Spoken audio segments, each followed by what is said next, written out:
نحمد نصلی علی رسول الکریم اما بعد اعوذ باللہ من الشیطان الرجیم بسم اللہ الرحمن الرحیم واذکر عبادنا ابراہیم و اسحاق و یعقوب اولی الایدی والابصار انا اخلصناہم بخالصۃ ذکر الدار وانہم عندنا لمن المصطفین الاخیار واذکر اسماعیل والیسع وزل کفلی وکل من الاخیار ھذا ذکر وان للمتقین لحسن مآب جنات عدن مفتحۃ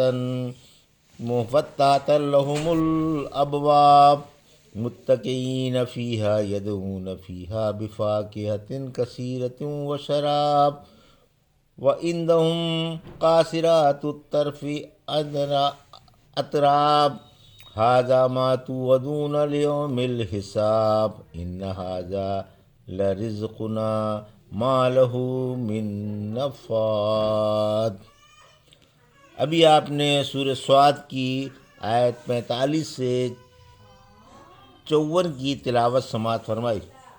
ان آیتوں کا ترجمہ اور تفسیر اس طرح ہے: وذکر عبادنا ابراہیم و اسحاق و یعقوب اولی الایدی والابصار، آیت 45۔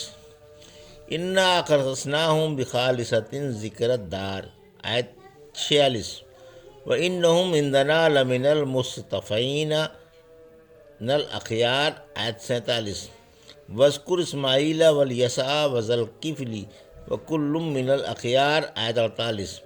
ھذا ذکر وان للمتقین لحسن مآب، آیت 49۔ جنات عدن مفتحۃ لهم الابواب، آیت 50۔ متکئین فیہا یدعون فیہا بفاکہۃ کثیرۃ وشراب، آیت 51۔ وعندہم قاصرات الطرف اطراب، آیت 52۔ ھذا ما توعدون لیوم الحساب، آیت 53۔ ان ھذا لرزقنا ما لہ من نفاد، آیت 54۔ ترجمہ: ہمارے بندو ابراہیم، اسحاق اور یعقوب کو یاد کرو جو ہاتھوں اور آنکھوں والے تھے۔ یقیناً ہم نے انہیں ایک خاص خوبی سے جو آخرت کی یاد ہے مخصوص فرمایا تھا۔ واقعی یہ ہمارے نزدیک بہترین چنے ہوئے لوگوں میں سے ہیں۔ اسماعیل کو و یسیع اور ذوالکفل کو یاد کر، ہر ایک چنے ہوئے نبیوں میں سے ہیں۔ یہ ہے نصیحت۔ یقین مانو پرہیزگاروں کے لیے بہترین لوٹنے کی جگہ ہے۔ ہمیشہ رہنے والے باغ ہیں جن کے دروازے ان کے لیے کھلے ہوئے ہیں۔ یہ وہاں ٹیک لگائے بیٹھے ہوں گے۔ یہ بہت سے میوے اور پینے کی چیزیں وہاں منگا لیں گے، اور ان کے پاس ہم عمر پست نگاہ رکھنے والی حوریں ہوں گی۔ یہ ہے جس کا حساب کے دن تم سے وعدہ تھا۔ دیکھو، یہ ہے ہماری روزی جس کو فنا نہیں۔ یہ تھا ترجمہ سورہ صاد کی آیت 45 سے 54 کا تفسیر۔ آیت 45۔ عبادت گزار انبیاء کا بیان۔ نیک بندوں اور عبادت گزار انبیاء کا بیان ہے۔ اولی الابدی والابصار سے نیک عمل والے، مفید علم والے، عبادت میں چست کامل بصیرت رکھنے والے، قوت والے، دینی سمجھ بوجھ رکھنے والے، حق والی نگاہ رکھنے والے اور نیکیوں میں سبقت کرنے والے مراد ہیں۔ آیت 46۔ یعنی لوگوں کو آخرت یاد دلاتے ہیں اور خود بھی آخرت کے لیے عمل کرتے ہیں۔ ان کو آخرت کے سوا اور کوئی فکر ہی نہیں، اور دنیا والوں کو آخرت کے بنانے والے عملوں کا شوق دلاتے ہیں۔ اللہ نے ان کے دلوں سے دنیا کی محبت و عزت نکال دی ہے اور آخرت کی محبت و عظمت عطا فرما دی ہے، اور خصوصیت سے انہیں آخرت کی نعمتیں عطا فرمائی ہیں۔ آیت 47-48۔ یعنی یہ اللہ کے ولی بہترین اور چنے ہوئے ہیں۔ سورہ انبیاء میں ان انبیاء کے واقعات مفصل گزر چکے ہیں۔ آیت 49۔ یعنی یہ ایسی فضیلت ہے جس میں نصیحت ماننے والے کے لیے نصیحت ہے۔ خوش نصیبوں کا بیان۔ ان آیتوں میں خوش نصیبوں کا بیان ہے کہ ان کے لیے لوٹنے کی جگہ بہترین ہے اور وہاں ان کے لیے بڑی بڑی بہاریں ہیں۔ آخرت کے گھر ہی میں سب لوٹ کر جانے والے ہیں۔ فرما برداروں کے لیے وہاں جو نعمتیں ہیں ان کا اگلی آیت میں بیان ہے۔ آیت 50، یعنی ہمیشہ رہنے والی سدا بہار جنتوں کی بہاریں جن کے دروازے ان کے لیے کھلے ہوئے ہیں، یعنی جب یہ وہاں پہنچیں گے تو جنتوں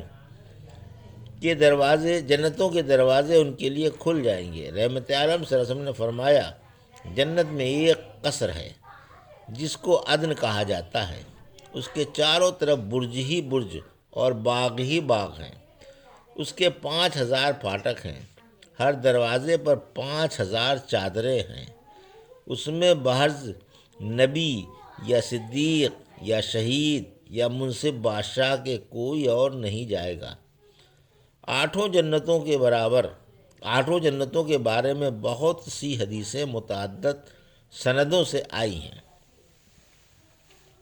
آیت 51، یعنی آرام سے 4 زانوں تختوں پر ٹیک لگائے بیٹھے ہوئے ہوں گے، جو طلب کریں گے موجود ہوگا اور ارادہ کرتے ہی حاضر کر دیا جائے گا۔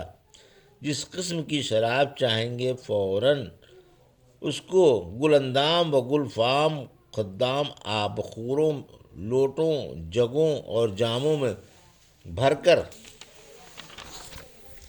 پیش کر دیں گے۔